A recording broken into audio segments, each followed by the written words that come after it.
Hello, my friends and students.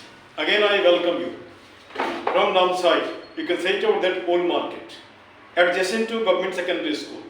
Or you must be knowing it over that I have been principal for 1.5 years or maybe 2 years in the school, and did my level best. In course of that, I have met one of the gentlemen, Prashant Gagoi, from Lakhimpur. One thing special with him is that he is the student of my student, it not sir. The student I taught there particularly at Dapurjo right now, he is assistant professor there in degree college, North Lakhimpur. And this is the privilege, or you can say it about that he is equivalent to my grandson. But he just did a lot of help to me. When in computer education started in my school, he came forward voluntarily, honorarily. He just gave the education in computer, not to speak of that. One thing more he did, you can say about that one of the teacher he found in tourism, and that teacher also actually just gave their best, or you can say about that, made the student to be helpful. And for that, I will never forget this man. Now Prashant, my young brother, my friend, or a colleague you can say, because he is also associated in the field of education. Prashant ji एक मेरे मित्र कह सकते हैं, एक सहयोगी कह सकते हैं, एक ऐसा स्वभाव जो हमेशा मुस्कुराता रहता है। कभी हमने इनके चेहरे पे कोई शिकन नहीं देखा। स्कूल में आए, इन्होंने 3 महीने हमारे स्कूल में कंप्यूटर एजुकेशन दिया बच्चों को, एक पैसे भी नहीं लिए, है ना। मैं इनका ऋणी हूँ। इन्होंने टूरिज्म में भी एक शिक्षक का व्यवस्था किया, उन्होंने भी एक पैसे नहीं लिए, इसके लिए भी मैं इनका ऋणी हूँ, कभी नहीं बोल सकता। चलिए आज मैं इनसे कुछ बात करता हूँ।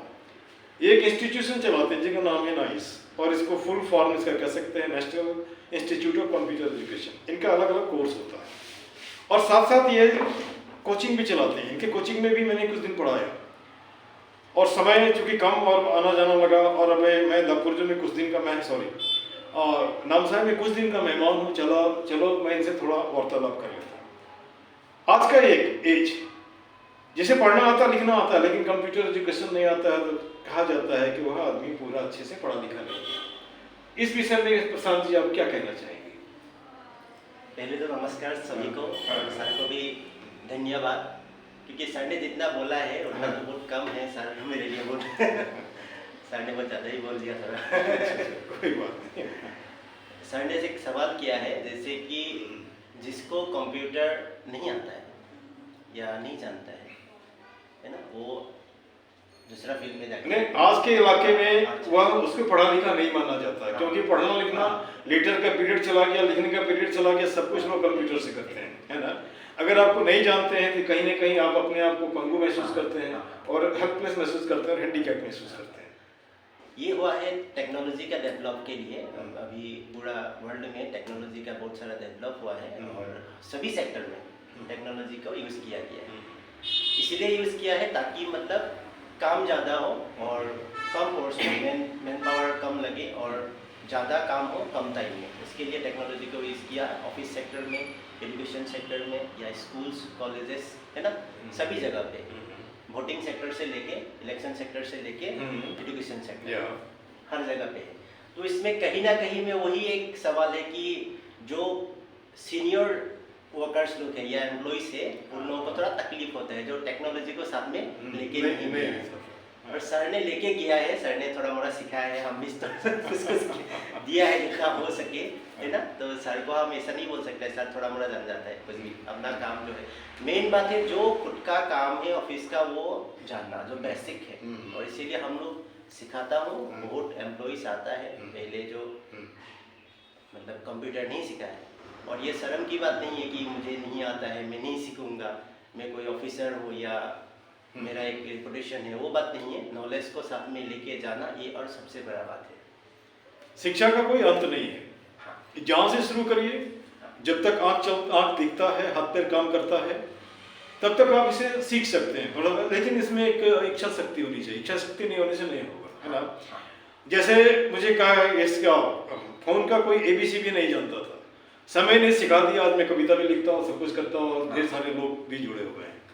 अब इनसे मैं दूसरा सवाल पूछता हूँ, आपने पढ़ाई कहाँ तक की, और आप जैसा आप बताते हैं लखीमपुर से आप बिलोंग करते हैं, स्वपत्नी का आपने आया, और जैसे आपने शायद तेजू से अपना काम शुरू किया था, तेजू से स्विच ऑफ करके यहाँ पे आ गए, तो तो यहाँ पे आए तो आज तक आपने कितने विद्यार्थी को पढ़ाया है ना, और क्या क्या कोर्स दिए, उसमें कितने विद्यार्थी को जॉब मिला, और आज आप कहाँ तक पहुँचे, किस मुकाम तक पहुँचे?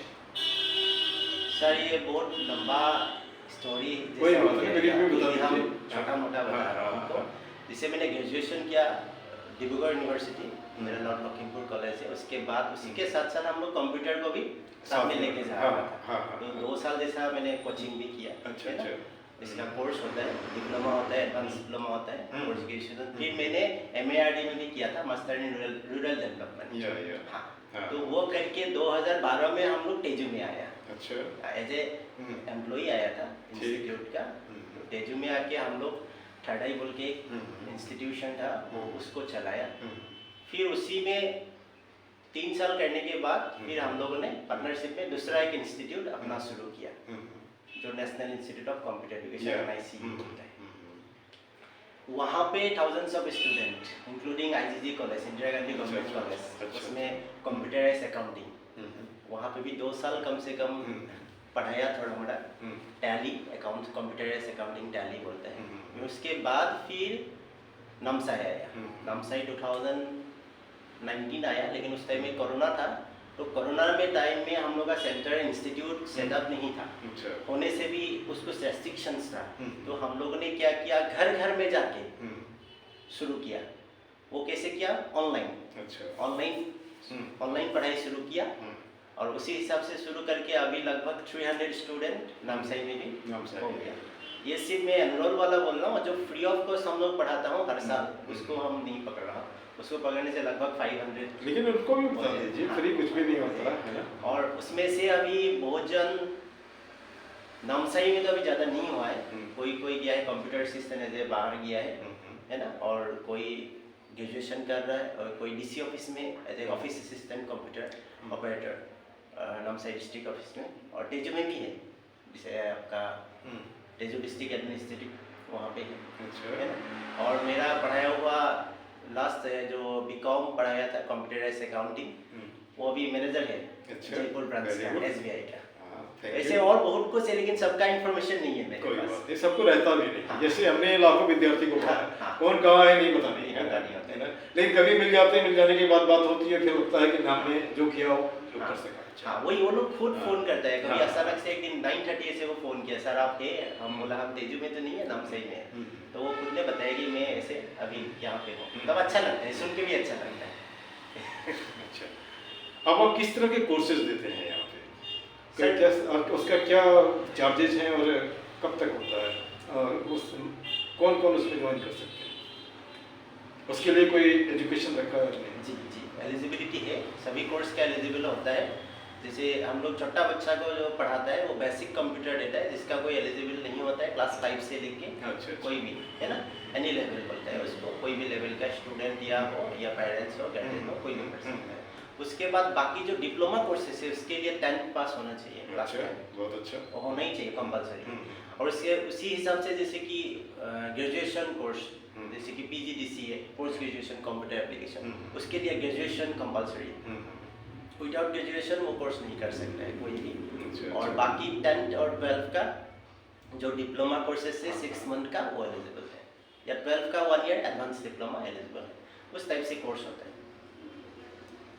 अच्छा, आज के संदर्भ में आपको नहीं लगता है कि कंप्यूटर आने के बाद लोगों का रोजगार छिना है? जैसे आप बैंक में जाते हैं या किसी ऑफिस में जाते हैं, एक ही आदमी पूरे ऑफिस का काम कर देता है। एक तरफ सरकार चाहती है सबको रोजगार मिले, दूसरी तरफ सरकार चाहती है कि इलेक्ट्रॉनिक्स का भी डेवलपमेंट हो। आप इसमें कोई सॉल्यूशन हमको बता सकते हैं कि लोगों को रोजगार भी मिले और ये डेवलप भी हो? नहीं, इसमें ऐसा है, टेक्नोलॉजी एक हिसाब से बोले तो ठीक है कि टेक्नोलॉजी आ गया तो मैन पावर की कमी हो गया, लेकिन मैं कहता हूँ कि नहीं, आपका मैन पावर और ज़्यादा ज़रूरी है। जैसे कि कंप्यूटर आ गया, नो डाउट हम लोगों को पता है, लेकिन जिसको कंप्यूटर पता है उसको पता है कि कितना काम होता है ना। तो कंप्यूटर एज ए असिस्टेंट बहुत सारा काम होता है ना। तो अगर आप स्किल को सीख लिया, कंप्यूटर में कुछ भी स्किल्स हो, जैसे कि एक्सेल हो या टाइपिंग स्किल्स हो, है ना। टाइपराइटर का बंद हो गया, लेकिन टाइपिंग अभी भी स्टार्ट है। सेम टाइपराइटर जैसे था, अभी भी टाइपिस्ट का बहुत कमी है। नामसाई डिस्ट्रिक्ट में मुझे करना पड़ता है, कभी कभी टीचिंग छोड़ के टाइप करना पड़ता है, बहुत बढ़िया ये हाल है। तो मेन बात वही है कि आप अगर अच्छे से सीखे, अगर आपके पास स्किल है तो जॉब का कमी नहीं है। आज का डेट में जॉब ज़्यादा है क्योंकि गवर्नमेंट ने स्किल के ऊपर बहुत सारा वर्क्स किया है, बहुत सारा प्रोग्राम बनाया है, हम लोग खुद बनाया है। 2014 से हम PMKVY का बहुत सारे स्किल्स का ट्रेनिंग दिया है हम लोग ने भी, है ना। तो वही है कि आपके पास अगर स्किल है तो आपको रुकना नहीं पड़ेगा और जॉब का कमियां नहीं होगा। सिर्फ फॉर्मल एजुकेशन से आज का डेट में काम नहीं चलेगा।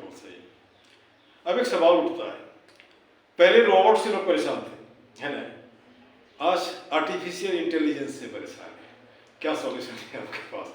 आप देखते हैं न्यूज एंकर के साथ एक लड़की खड़ी हो जाती है, बोलते हैं वो तो आदमी नहीं है, वो तो आर्टिफिशियल इंटेलिजेंस है। इस विषय में कुछ बताना चाहेंगे आप? देखिए, आर्टिफिशियल जो इंटेलिजेंस है उसमें ऐसा है कि आपको नॉलेज होना पड़ेगा। डिजिटल जो भी इलेक्ट्रॉनिक्स आप चलाते हो, मोबाइल हो या मैक्सिमम होता है, जैसे कि क्राइम होता है, जैसे बैंक अकाउंट हैक हो गया या मेरा ATM ब्लॉक हो गया या मेरा नेट बैंकिंग हैक हो गया, है ना, या किसी ने कॉपीराइट को भी हैक किया। तो उन सब में क्या है, ये सब भी साथ में बढ़ते जाएगा, लेकिन इसको ये क्राइम एज ए क्राइम इसको माना जाता है। आप इसको लोकल अथॉरिटी जो भी है, आपका पुलिस, उन लोगों को उनको बताना है और साथ में इसको ना हो उसके लिए भी बहुत सारा नॉलेज मिल जाता है नेट में, उसको भी देखना है। अगर नहीं पढ़ेंगे और नहीं जान के सामान को यूज़ करना या कुछ करना तो वही गड़बड़ी है। और ये एक्चुअल में हम लोग देखा है, हम लोग को भी कभी कभी फ्रॉड फोन आता है कि आप एक गाड़ी जीत गया, हाँ, आप 15 लाख का एक गाड़ी जीत गया। कैसे? तो कैसे बोलेगा कि आपका मोबाइल नंबर से लॉटरी खेलाया था, उसमें ये आपने जीता है और आप अभी इसका security money deposit, account number भी दीजिए। हाँ। और उसके बाद आपका पैसा ही गायब। हाँ, ऐसा बहुत कुछ होता है। तो हम लोग डायरेक्ट बोलता हूँ कि आपको अगर दूसरा काम नहीं है तो कर लो भाई कुछ, लेकिन ये सब काम मत करो। फोन कट कर देता है क्योंकि उसको पता चल जाता है, इसको पता है कि मैं फ्रॉड हूँ।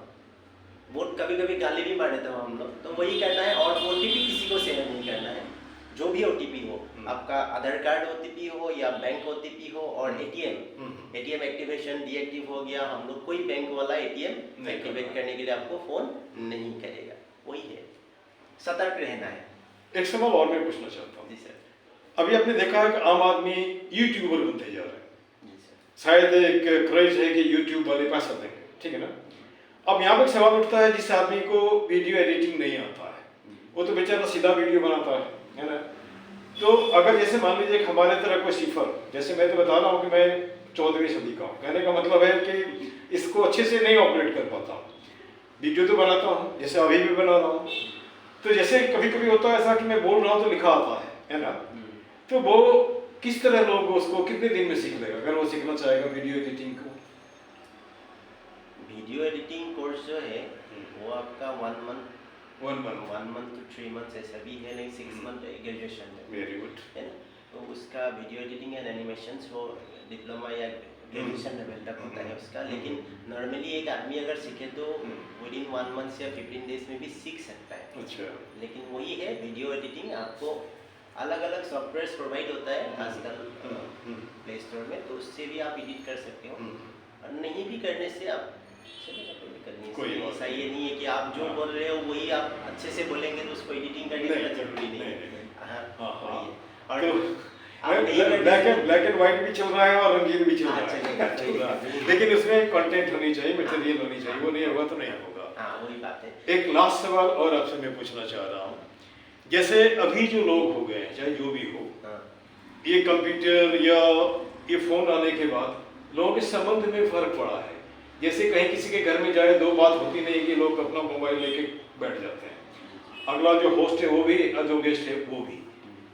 क्या लगता है कि ये हमारे समाज को कहाँ लेके जाएगा? Will it take to the zero और will the relationship will be just actually formality, है ना? When something is there you will talk, जब नहीं कुछ होगा तब बात नहीं करोगे, ठीक ना? इस विषय में बताइए थोड़ा सा। ये सर बहुत गंभीर सवाल कर दिया आपने। मैं भी देखता हूँ, कभी कभी आप लोग भी महसूस करता होगा कि घर में जाने से हर कोई मोबाइल देख रहा है, कोई किसी से बात नहीं है, हर कोई मोबाइल, कोई हंस रहा है, कोई ऐसे देख रहा है, कोई टाइम पास के लिए देख रहा है। तो ये एक्चुअल में नहीं करना है। अगर कोई आता है तो उससे बात करो, अगर बात नहीं करना है तो आप उसको टाटा बाय बाय बोलो कि मेरे पास टाइम नहीं है, नहीं करेगा, है ना। और दूसरा बात ये है, इससे जो जनरेशन्स है नया आने वाला जो पीढ़ी है वो लोग को बहुत तकलीफ होगा, क्योंकि बुक्स आजकल बच्चा नहीं पढ़ने मन होता है। लेकिन अगर देखा जाए जितना भी अभी बड़ा बड़ा सेलिब्रिटी है ना, उन लोग को थोड़ा ध्यान से उन लोग का इंटरव्यू देखने से या उन लोग के बारे में जानने से आपको पता चलेगा वो लोग साल में कम से कम 10-12 से ज़्यादा बुक्स पढ़ लेता है। क्योंकि बुक से ही नॉलेज मिलता है। जितना भी बड़ा बड़ा अभी टैलेंट बच्चा जो भी अभी केबी क्या बोलते हैं, केबीसी ना, कौन बनेगा करोड़पति, वहाँ पे भी देखा है छोटा छोटा जो 12 इयर्स 13 इयर्स या 10 इयर्स का जो बच्चा आता है, जो टैलेंट होता है, तो उन लोग को पूछा जाने से, इंटरव्यू देखने से वो लोग बोलते हैं कि हम लोग फ्री टाइम में रील्स, यूट्यूब या मोबाइल नहीं देख के बुक्स पढ़ते हैं। तो बुक से ही ज़्यादा नॉलेज मिलेगा। एग्जैक्टली मैं भी बता रहा हूँ कि बुक से ही आपको नॉलेज मिलेगा। अगर आपको बेसिक जानना है कंप्यूटर का, तो सबसे पहले बेसिक थ्योरी अबाउट कंप्यूटर वो पढ़ना पड़ेगा, वो जानना पड़ेगा, तभी आपको उसका प्रैक्टिकल नॉलेज आपका दिमाग पे आएगा। नहीं तो वो आपका दिमाग में सेट नहीं होगा, आपका टेम्पररी हो रहेगा, कुछ दिन बाद आप फिर उसको भूल जाएगा। यही होता है जो ट्रेनिंग लेता है, मैक्सिमम बच्चा ट्रेन करता है, लेकिन 2 महीना 3 महीना बाद अगर उसको आप पूछे कि ये क्या था, नहीं सर ये तो मैं भूल गया। वो क्यों भूल रहा है? क्योंकि उसका जो बेसिक कॉन्सेप्ट है वो क्लियर नहीं है। वही होता है, ABCD नहीं जान के दूसरा आगे का पढ़ना। चलिए अब लास्ट सवाल ही पूछते हैं, समय आपने ज़्यादा ले लिया। एक सेइंग है इंग्लिश में, science is a good servant but bad master, है ना।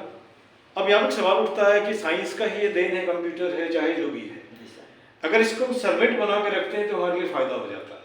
लेकिन जब ये हमारे माथे पे हावी हो जाता है, मास्टर हो जाता है, तो हमको कहीं का नहीं लगता है ना। जैसे ये जो मोबाइल है या कह सकते हैं कंप्यूटर है, इसमें ढेर सारे मटेरियल्स आते हैं जो निगेटिव को भी दर्शाता है, पॉजिटिव को दिखाता है, कहीं नंगापन दिखाता है, कहीं पे सुंदरता दिखाता है। अब वो डिपेंड करता है आप किसको लेते हो किसको नहीं लेते हो, है ना। और अगर इस बात को फॉलो करते हैं तो ये कोई बुरी बात नहीं है। बहुत ज़्यादा भी कहा जाता है excess of anything is bad, है ना।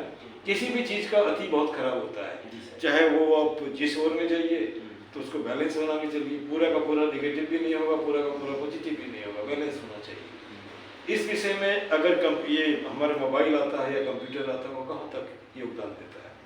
अब मैं देखता हूँ ढेर सारे लोग लाइफ कोच हैं या मोटिवेशन पढ़ते हैं, हो सकता है कुछ शब्द किसी का दिमाग ठीक कर देता हो। आप उससे सहमत हैं?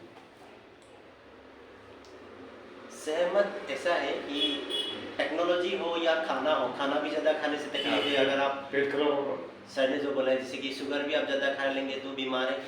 ज़्यादा हर चीज़ खराब है। ज़्यादा हंसना भी अच्छा नहीं है, ज़्यादा रोना भी अच्छा नहीं है, ज़्यादा टेंशन लेना। आजकल का जो यंग जनरेशन है, ज़्यादातर लोग वही सोचता है कि टेंस मतलब वो शॉर्ट मनी, इजी मनी चाहिए, जल्दी पैसा चाहिए। वो इसका ही इफेक्ट है कि देख लिया कोई शॉर्टकट में यूट्यूब बना लिया, कुछ वायरल हो गया, फेमस हो गया, उसको ले जाके कोई वो टेलीविजन वाला बिठा दिया, इंटरव्यू ले लिया, वो फेमस, तो उसको एक फ्रेम मिल गया। लेकिन उसके नीचे में, उसका बैकग्राउंड में अच्छे से देखा जाए ना, वो शॉर्ट टर्म में वो फेमस नहीं हुआ होता है। वो बहुत मेहनत करके उसका दिमाग लगा के कि कौन सा टॉपिक या कौन सा कॉन्सेप्ट पॉपुलर होगा या कैसे हम करने से क्या होगा, वो उसको वेरीफाई करता है, वो बहुत सारा उसको अध्ययन करता है, उसके बाद ही वो होता है। लेकिन हम लोगों को लगता है कि एक छोटा सा वीडियो या छोटा सा क्लिप देख लो फेमस हो गया, ये भी नहीं करना है। और दूसरा है, सर ने जिसे बोला कि कहाँ तक ले जाएगा, है ना। तो ये ऐसा है, टेक्नोलॉजी को हमेशा हम लोग सही ढंग पे, सही जगह पे, जैसे कि अलार्म क्लॉक बंद कर दिया, उसके जगह पे आप मोबाइल यूज़ कर लो। लेकिन हम लोग का मैक्सिमम का क्या होता है, सुबह उठ के डायरेक्ट मोबाइल देखो, आप खुला ही नहीं, पहले मोबाइल देखो, रात में भी नींद खुला देख सोने से पहले मोबाइल देखो, कोई नोटिफिकेशन आया कि नहीं, रात में भी हो जाता है कभी-कभी। तो ये एक्चुअल में एक हम लोग का हैबिट के अंदर आ जाता है। जैसे कि दारू पीना खराब होता है, और ये भी खराब, फिर भी लोग पीते हैं, खराब होता है। तो इसका लिमिटेशन को रखना है, और जितना हो सके कम यूज़ करेगा, काम ज़्यादा करेंगे तो हम लोग को पैसा आएगा, वही है। चलिए वार्तालाप मुझे लगता है कि अच्छा हुआ, प्राइजिंग भी हुआ, लेकिन इसका डिसीजन हम दोनों तो ले नहीं सकते। डिसीजन लेने वाला जनता जनार्दन है जो वीडियो देखते हैं। लेकिन आपसे एक उम्मीद है कि आप जो भी हो फीडबैक जरूर दीजिए, क्योंकि मैं इस एरिया में नया हूँ और ये भी बंधु नए हैं। अगर उत्साह मिलेगा तो और भी आगे बढ़ेंगे, हो सकता है कि ये भी आपके यूट्यूब में आ जाए। और मैं धन्यवाद इनको भी देता हूँ और हमारे उस स्टूडेंट को भी देता हूँ जिन्होंने इनको इस काबिल बनाया कि आज ये हमारे सामने बैठे ही नहीं इस कंप्यूटर में रूम में कंप्यूटर का एजुकेशन दे रहे हैं और समाज का सेवा कर रहे हैं। और समाज का सेवा ऐसे तो होता नहीं, अगर एक कहावत है भूखे वजन न होए गोपाला वाली बात है। पेट को अनाज चाहिए, अनाज के लिए पैसे चाहिए, पैसे के लिए कोई थोड़ा लेता है, कोई अधिक लेता है, लेकिन लेता सब है। और फ्री में कुछ भी नहीं मिलता, जिसको फ्री कहते हैं वो कहीं ना कहीं डायरेक्टली इनडायरेक्टली आपको पे कर देता है ना। जैसे आप हमारा उदाहरण ले लीजिए कि मैंने 3 प्राइवेट कॉलेज में पढ़ाया, 3 प्राइवेट कॉलेज में मुझे 50 रुपये मिले थे, है ना। लेकिन फिर भी मैं इन कॉलेज को धन्यवाद देता हूँ, क्योंकि उन्होंने मुझे मौका दिया, तभी तो आज मैं धारा प्रवाह इंग्लिश बोलता हूँ, है ना। और नहीं बोलता होता तो आपके समक्ष आता ही नहीं। इसके साथ धन्यवाद इनको भी, इनके टीचर को भी और मुझ खुद को भी। Thank you.